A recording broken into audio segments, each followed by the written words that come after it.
tudo bem com você? Se você sente muito medo, esse vídeo é para você.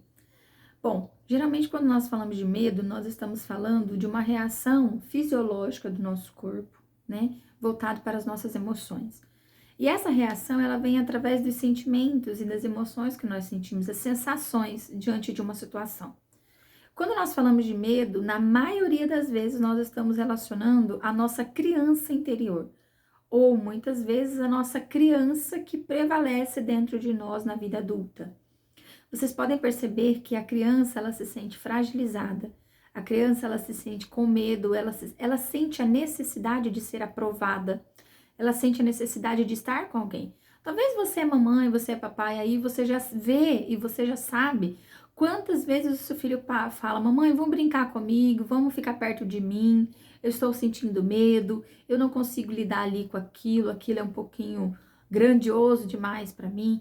Ou às vezes o medo de altura, ou às vezes aquela criança que quer muito colo, aquela criança que chora demais.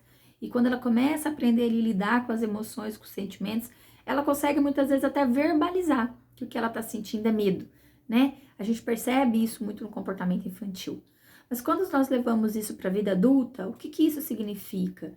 Que nós não curamos a nossa criança interior, talvez por um trauma, talvez por uma frustração, talvez por um sentimento de incapacidade, talvez a baixa autoestima que faz com que você não se sinta segura e firme para poder ter ali uma vida onde o medo não te domine, né? Então nós temos aí também patologias onde faz com que o medo tenha esse domínio sobre o ser humano, né? O medo, ele acaba sendo generalizado e você começa a ser refém disso.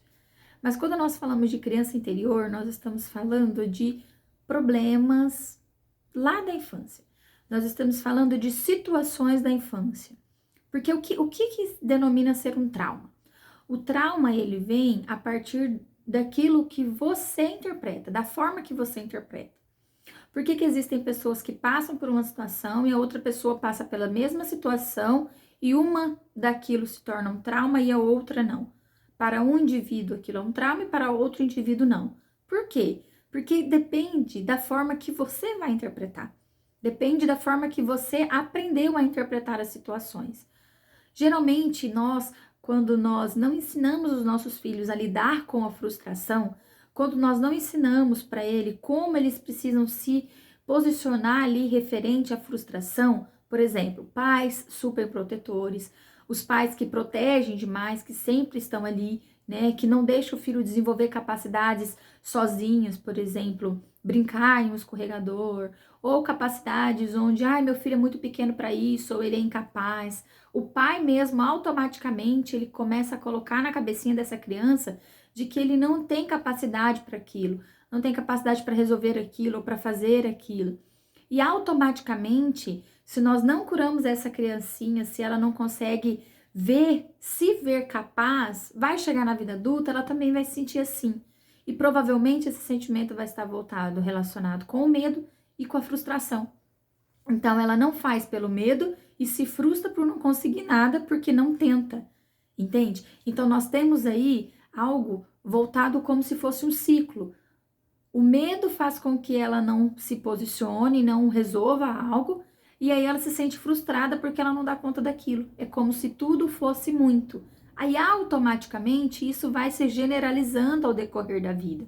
Então, eu não consigo na fase da infância, depois na adolescência, depois na vida adulta, e aí eu não vou conseguindo lidar com aquilo, eu não vou conseguindo enfrentar, e automaticamente o medo vai tomando conta de mim. E aí eu vou diminuindo a minha capacidade e aumentando o meu nível de medo. Ou seja, eu consigo acreditar, eu faço com que meu cérebro acredite que o medo, ele é o que me domina. E que não a minha capacidade é possível mudar aquilo e aquela situação.